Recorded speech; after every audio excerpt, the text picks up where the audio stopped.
Just forgetting to buy. Everybody's live. All right. Hello. Happy Friday, everybody. My name is Tisha Marie Pelletier. I'm joined by my co-host Nate Flatt out of Rome, Georgia, and Desiree Martinez out of Phoenix, Arizona, where we both are in the hot AZ state. And thank you, Desiree. She's messing with her hair. It's always that like one piece. It goes. I know. I totally get that. So a couple housekeeping announcements. You can definitely chime in at any time during this live broadcast. Just go ahead and chat with us and we'll be catching those real time and answering you back. But I'm really excited. Desiree, I have known this woman for years and I've seen her many pivots. She actually has a new book out called Innovation from Desperation. There it is. There it is. Some of you, if you're following me, you might have even seen me post. I'm so proud of this girl. I know it took a lot for her to write this book, to get it done. It's hard. It's a hard journey to be an author. And Ellie, thank you. My daughter Ellie watching us from YouTube. Thanks, hun. Always throwing the hearts up there. And I got to write the foreword. And so for Desiree's books, I'm very excited to dive into this, talk about YouTube all in one, Desiree's fantastic life. And I'm going to turn it over to Nate as he gets going with some of those questions. All right, Nate, you ready? Yeah. Let's just start out with you telling us a little bit about yourself. Tell us how you got started doing what you do, why you do it, that kind of stuff. Let's hear about it. So, like a lot of people, way back in the day, like 13 years ago, 12 years ago, I graduated from college and the economy tanked. And after sort of flailing around a lot, I ended up back at my parents' house, living in their spare bedroom.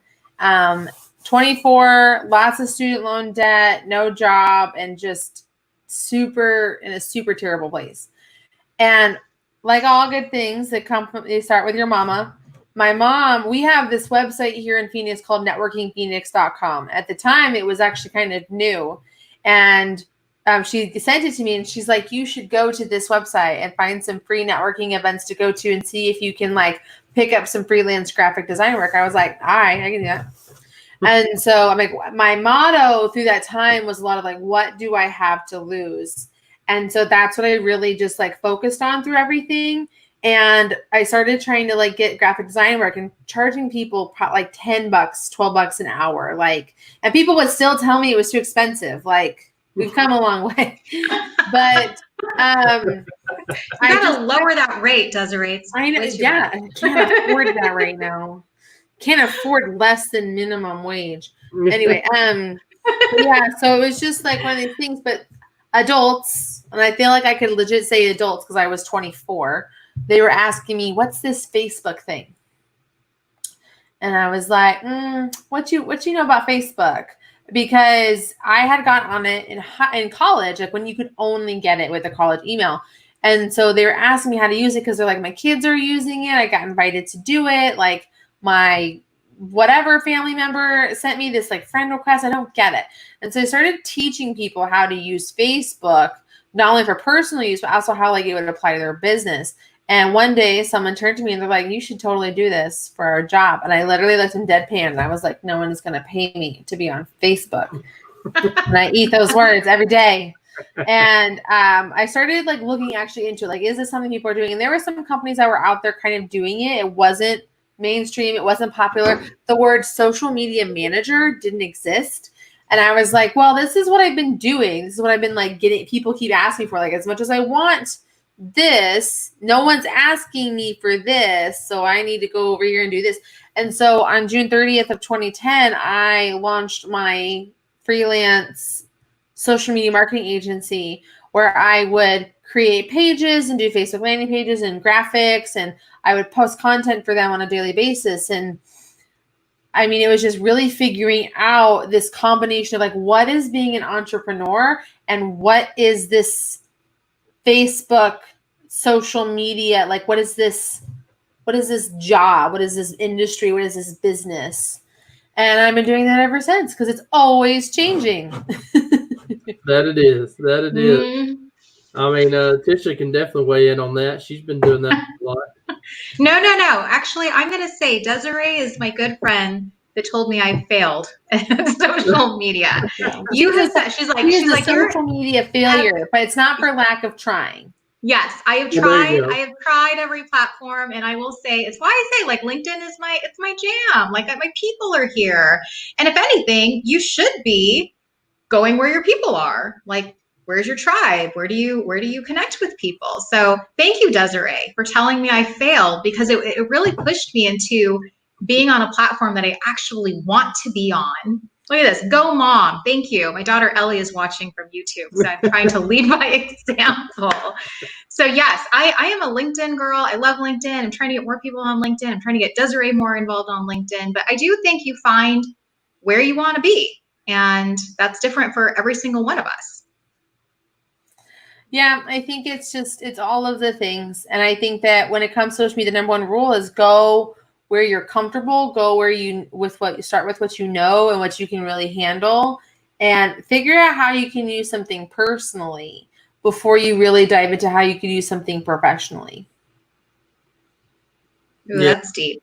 I can agree with that. I mean, the thing is, I've tried all of them, but my personality fits the best on LinkedIn. It's more just getting down to the brass tacks of things and talking to people in business than it is, trying to groom up like mom and pop businesses and things like that. I'm not the personality for it. It's more of fixing people's internal problems than anything for me. See, I have the problem with LinkedIn where it's like all anyone ever wants from me is business. No one ever wants to like network and connect. And it's a lot of like fishing through the trash and my DMs and stuff, because so many people, it's like, I don't know if I have like the wrong trigger in my title or something that all of the little LinkedIn bots tap into. But I'm like, I'll get people that literally offer me the same service I do for a job, or they're like, do you need this in lead gen and SaaS and LinkedIn auto? I'm like, go away. Oh yeah. I get it every day. And I'm like, y'all trying to sell me the same stuff I do. Like, it's okay. Yeah. The moment I accept everybody into my network for the most part, and the moment I get those spam ones, I'm like, remove connection, block. Like, I don't have time for your horrible etiquette. Yeah. Hey, I want to give some shout outs because we have some new people in on this Casual Convo Friday. So Terry Kane, good friend of mine from years ago, went to one of my social connects. Hi, Terry. Rochelle, I just saw her at the AMA Phoenix. She said my storytelling was on point. I was actually very bubbly personality. And then we've got Ellie, we've got Chad, a couple people joining us. So thank you so much. Keep throwing those comments in there. I would love to dive in to Desiree's hotspot, her YouTube stuff. Like, she is just a dynamo at YouTube. I know when I saw Desiree on YouTube first, Desiree, you had like maybe like 70 subscribers. Yes, you had a small amount. There is hope. There is hope. If you were trying to build on YouTube, this is the girl. Bring those questions. Nate has some questions for her too. So there you go. Yeah. Yes. So take advantage, y'all, because this is where you get your free consulting. Take advantage, y'all.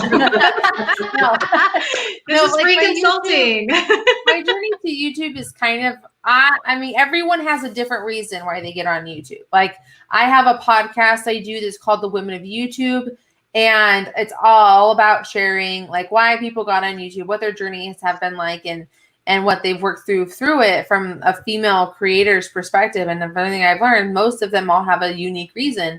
My unique reason for getting on YouTube is my husband was in the Air Force and we got orders to move to South Korea.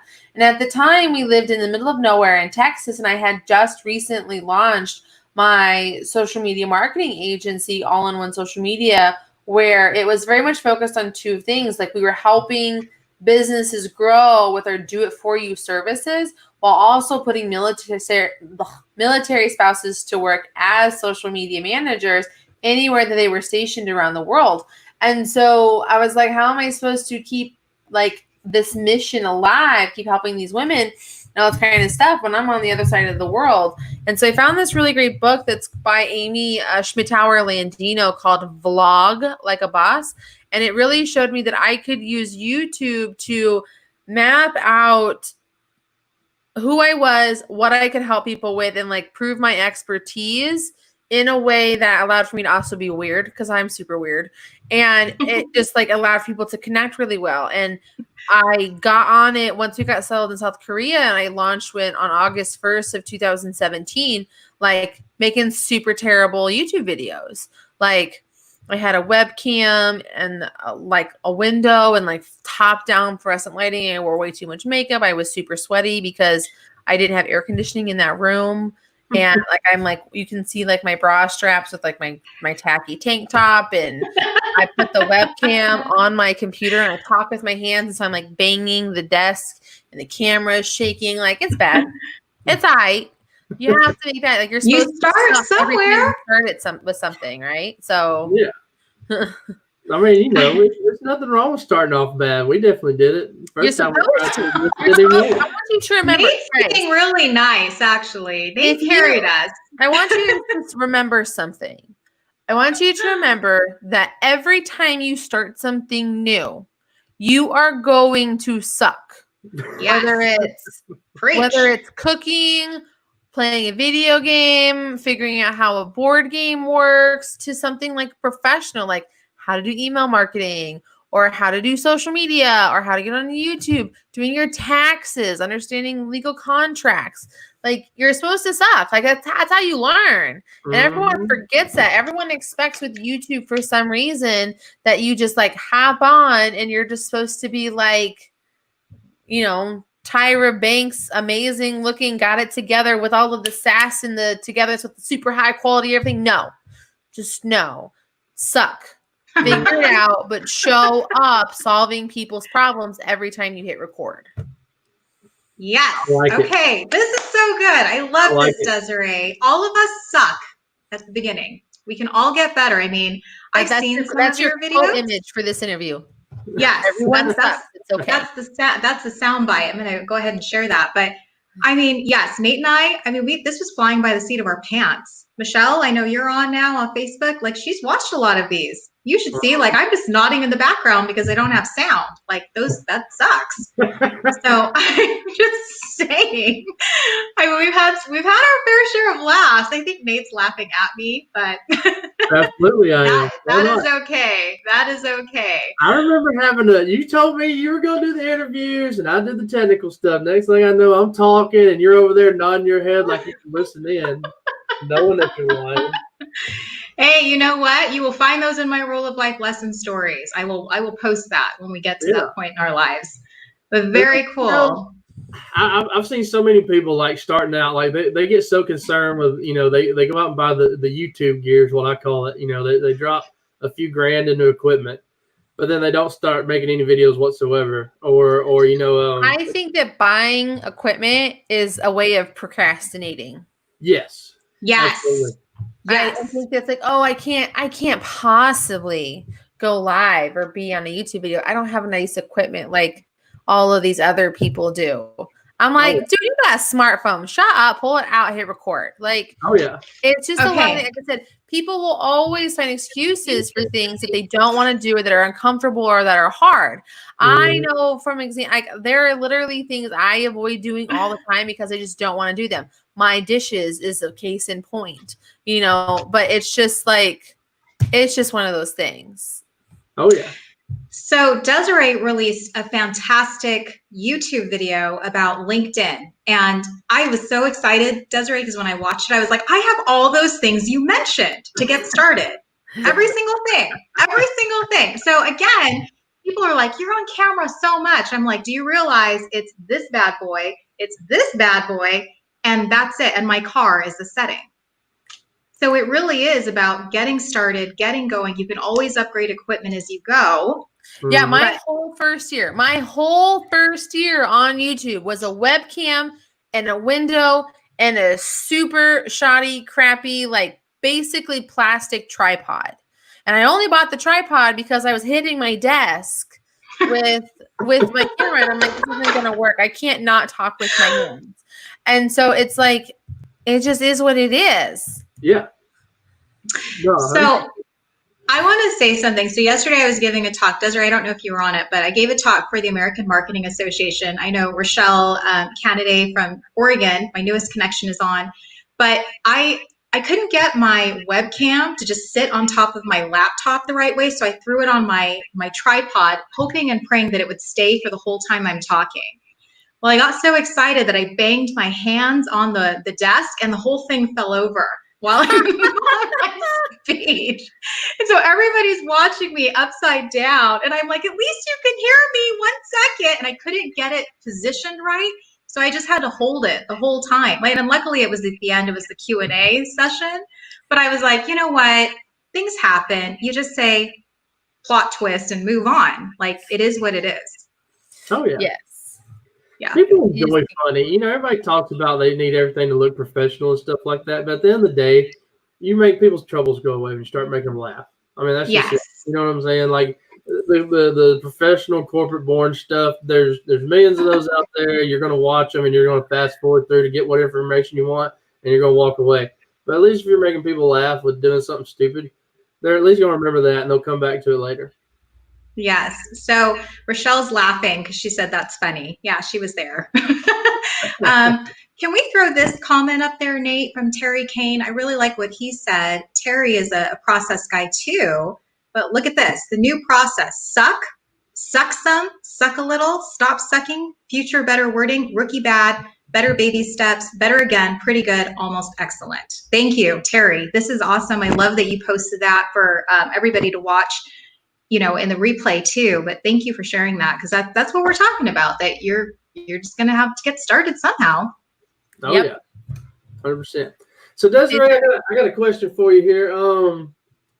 As you started to grow, obviously, you know, you do more videos, you pick up subscribers, and no matter how great technology gets, word of mouth still works wonders, and social media just acts like a megaphone for that. But is there any special tips and tricks you do to optimize your videos to help get more views, to bring more people around, things like that? Because that's some stuff that a lot of people can probably use a little bit of help with. Because we all know getting that first few subscribers is a little bit of a confidence booster when they first start making vids. So help them understand how to get that going. So the first thing you need to remember when you're going into your whole YouTube journey is that you need to know what problems you solve for people. And every single piece of content you need to make needs to solve that one problem. So I help businesses grow with better content marketing. Every piece of content I create, every video I create has to be able to help a business grow with this piece of content. So like if I'm doing a StreamYard tutorial, or if I'm talking about how to create better LinkedIn videos, or if I'm trying to teach people how to optimize their videos for YouTube so they can be found better in search, I have to make sure that it always comes back to helping this business grow with better content marketing. So by having that statement piece that you know you can always turn to, does this video do that? That's going to be able to give you a good base for going off of. And then from there, if you're looking for a way to really make sure your videos perform the best that they can, you kind of have to list out your topics of like what you want to do. And then I use a tool called TubeBuddy. It's TubeBuddy. You guys can check it out for free at tubebuddy.com/Mrs. Desiree Rose. And what you can do with it is it lets you like find the best way to search for this video, for that right keyword. Because it's kind of hard to know until you really get into it. Is this something people are searching for? So if you want to do how to go live on LinkedIn, but it takes you a while to figure out how to get to that title, the TubeBuddy will help you with figuring out like what is it that people are searching for that could give you the best chance for your video to be successful. I don't record a single video until I have my title established. So it's like I have to have the keyword, and then from the keyword I create my title. And so that way I know going into that video, this is what I'm going to be talking about. And I also, through this searching that TubeBuddy provides for me, I'm able to see like what other, if this is searched, these are the videos that show up. So I can see, okay, this is what they're doing. This probably isn't right. Ooh, I like that thumbnail. Ooh, I like how they've worded that title. Ooh, this would be a good future video. Like it just really helps with that kind of stuff. So that is helpful for me with doing like my optimization and stuff, because no matter how good your video is, if you don't have a good title and a good thumbnail, it's going to fall on deaf ears, unfortunately. So those are the two kind of like most important things. Like I could suggest, like if I would say step number 1, make sure you know exactly what your content is doing. Like what problem are you solving for people? And like establish that sort of mission statement that's attached to it. Your mission statement can change. Your mission statement can get more focused and niched, but having that clear objective is going to be helpful for you. And the second step is making sure that you are using TubeBuddy to find the right ways to get the right keywords, put together the right titles, and create the thumbnails so that you can have success. And then you get to actually record the video. See, people think that it's the video is the hardest part when it's actually the easiest. I like what you said too, Desiree. For those of you watching still, Steve Ricks, thanks for being on. But it's research. A lot of it, everything that we're doing is research. So looking at what other people are doing, because again, we're not in competition with other people. We're in competition with ourselves, right? So look at what other people are doing, figure it out, start creating all those keywords and those ideas for your videos, and then go to it. But all of that mapping is already out there for you. That's the beautiful part. You're not having to come up with it.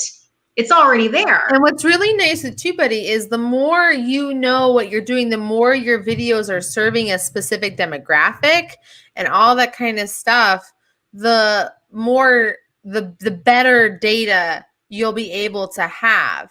So the more specific you are on YouTube, the more the algorithm knows who to present your content to so that they click. And it's also more TubeBuddy can help you pick the videos that have the best chance of performing based on your previous success. That's definitely important information because I know a lot of people, they don't really test and like adjust or anything as they move along, right? They put stuff out there and they just hope it's going to go viral or oh yeah, everybody in all of marketing. I tried that once. It didn't work. I'm like, what? Yeah, 100%. Like you don't do something once. You try something for like 6 months to a year, analyzing the data, making changes and all that stuff before you really realize this might work for you. Tisha, like it took her, I've been friends with Tisha for like 9 years. It took her like 7 to get to LinkedIn. All right, guys. Like very true. And she's so 2018 you have to put in the time to figure out the right thing. Try this. Yes. It takes time. That's actually what my convo and my Camry is about today, is about, we're all on this unique timeline. We can't just rush the timeline. That's not going to work either. You're going to miss a lot of moments. Yeah. So, yes. Yeah. So let's see.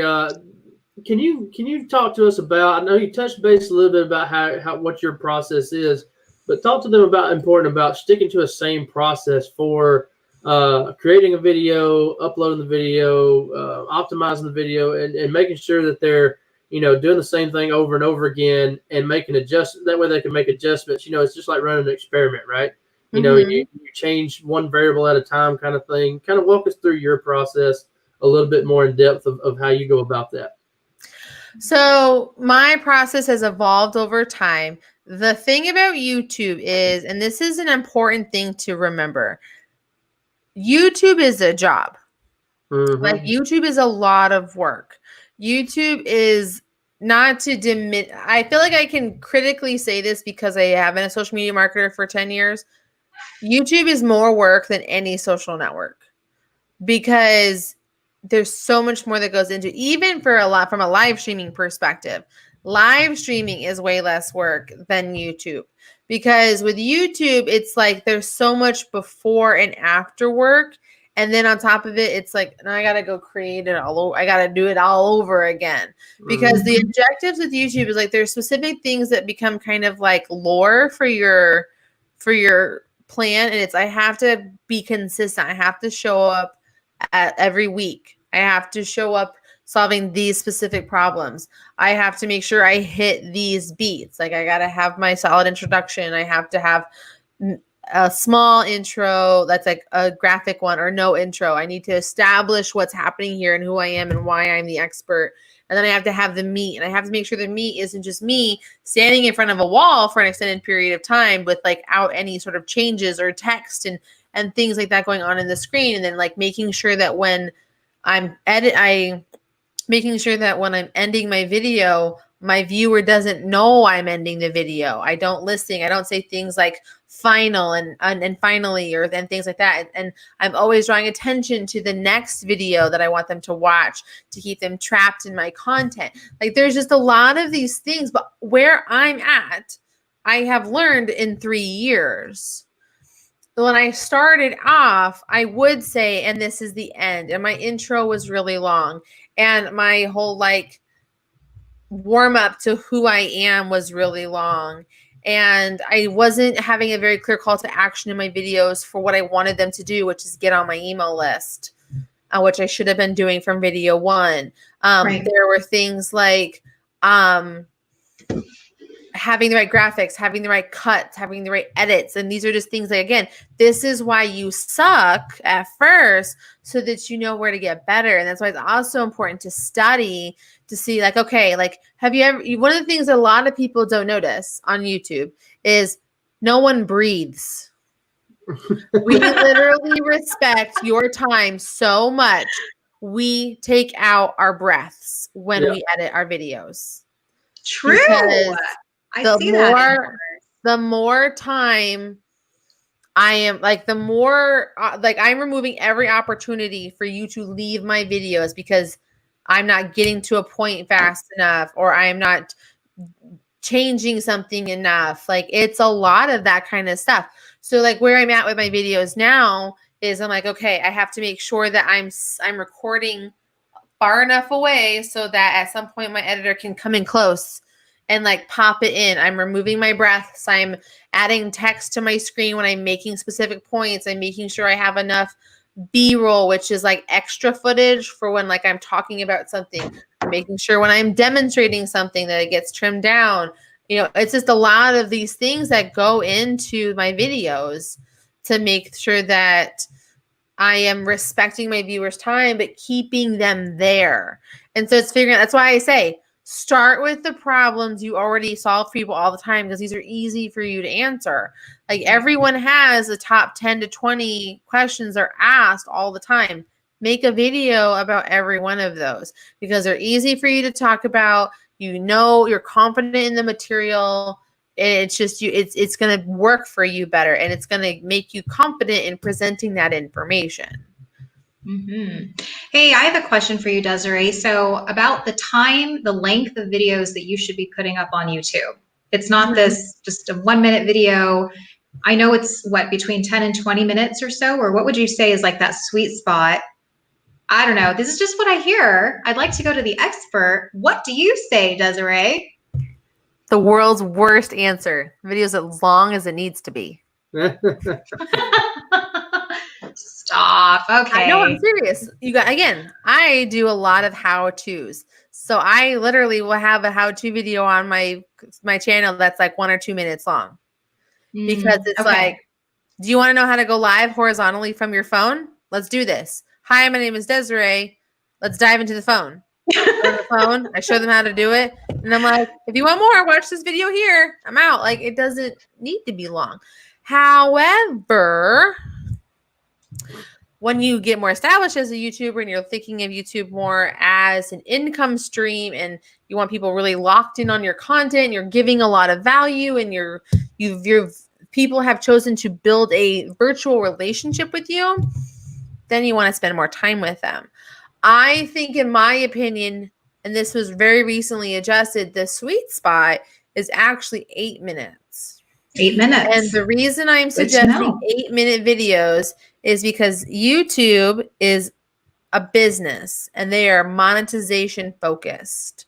So when your YouTube channel gets to a point where you qualify for monetization, which is 1,000 subscribers and 4,000 hours of watch time in a 12-month period, when you have a big library, it's not as hard as it sounds. This takes some work. It took me 18 months to get there. But 8 minutes is when YouTube will be adding mid-roll ads. It used to be 10 minutes. Now it's 8. Right. So they're adding those mid-roll ads because more people are watching YouTube, and it's a great platform for making money, and it helps our creators. And the more opportunities they can give their creators to make money, the more money they can make. And so they're very creator focused, but created the platform for the viewers, unlike all of the other social networks, which are sort of user dependent. Like everything is to make the user's experience better versus thinking about who is it that's actually creating the content for the platform. Right. So I think that that's really great. So that's what I would aim for going forward, in my opinion. But if you can't do 8 minutes, don't force it. It needs to be as long as it needs to be. Good answer. It's really going to help them anyways until they get to the monetization point, right? Well, the longer your videos are, the more people can potentially watch, but don't waste their time. Like I said, like you need to be giving them 10 to 20 minutes of jam-packed, high-quality information where you don't breathe. So, hey, there's the other soundbite. Nate will be posting that. Don't breathe it. We don't do that. Don't breathe. Well, this has been great. Actually really funny. I am kind of a natural for YouTube because I already talk fast. There you go. And so I also was a trumpet player and a swimmer, so my breathing game is on point. And so I take really big breaths and I just deliver a lot of information all at one point. And so it's just very interesting. But if you watch my bloopers, I will take very noticeable pauses because I want to like stop the process. I want to make sure my editor has a really smooth way to cut it up. And I look at my notes. I'm like, okay, this is the next thing I got to talk about. Get myself right. I take a breath and then I go. Good tips. Good tips. I like it. This has been a great conversation. Before we head out of here, though, I would like for you to get a chance to talk about your book because I would love for people to read it and get all the help that you can offer them through that. So why don't you give us a little spin on that one? So I wrote a book. It's called Innovation from Desperation: The Unfiltered Failures and Successes of an OG Social Media Marketer. And Tisha did my foreword for me. I guess it was a bucket list item she didn't know she needed. And but you fulfilled it for me. Thank you, Desiree. This book is all about my journey as a social media marketer. And it's a sense of like, there's a couple reasons that this book exists. One, I never saw myself in a lot of the marketing books that were out there. So many marketing books, like really high level and have lots of case studies and like are really good and informative and entertaining. But I'm like, I'm not somebody that works for major companies. I'm not somebody that works with $7 million businesses. I'm an entrepreneur with a small but mighty team that helps small businesses. I'm also a woman. I'm also a wife. I'm also a mother. Where are the stories about that? And so about us and that we can relate to. And so I was like, you know what? I'm going to write it because if it doesn't exist, it's my responsibility to put it into the world. So this book centralizes around what social media has been doing for the past 10 years and how I have been a part of it and what my life has been like around it. And so sometimes it's really good. Sometimes it's really terrible. Sometimes I'm running my business from a NICU or working through becoming the breadwinner in my family when my husband is going through PTSD and how social media is a part of it through it all. And so that's what this book is. It's my brainchild. So you can find it on Amazon. You can only find it on Amazon. That and my website. You can go to mrsdesireerose.com/book to get it, to get your own copy. And then you can read Tisha. Tisha's right here in the beginning. So thank you. Bucket list done. All right. So there you go. It was very weird because I had to give Tisha notes. Like Tisha. She's like, stop writing me love letters. Stop writing me a love letter. You wanted. She's like, tell your social media story. I'm like, how you told me I failed. Yep.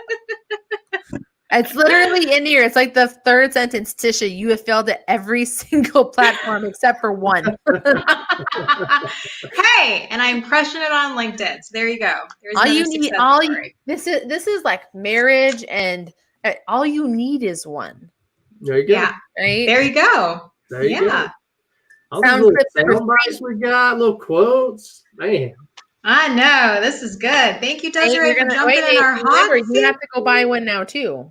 Yeah, Nate. I expect a shelf. I expect a selfie with the book on Instagram in a week. I will be doing that. Well, now, my Selfie, question is there a digital version? Because I'm a digital. I have an ebook, which okay. I'm here. I'm giving away an ebook for one of our lucky winners. I don't know. Tisha will tell me how she wants to select somebody, but yeah, whoever Tisha and Hey. Nate decide, you get a free copy of you get an e-copy of my book. You know, I think what I'm going to do, just to kind of go old school, Nate, tell me if this is okay, but I'm going to go through our comments. I'm just going to go through our comments, and I will let you know after this. So I'll go through, I'll throw all those names, and then I'm just going to pick one. All the people that commented, all the people that tuned in live will get a free ebook from Desiree, and then I will let you know. I will just blast that out and tell you the one. Only allowed to get take the your ebook, finger and swipe it, and then just pick one, and that's the one you go with. I could do this with my phone, but yeah, we'll do it. We'll do it legit. I'll take a look at all the comments, and then I will pick the winner. That sounds good to me. Yeah, I will. Okay, I will do that. Don't let her cheat you now. Make her do it right. No, I won't cheat. I'm not that kind of girl. Girl with integrity. Okay, well, thank you so much, Desiree. I know we're over time, but hey, great stuff. We can't stop a conversation, especially when we're not breathing. Yeah. You know, it's a good conversation when it goes too long and there's no breathing.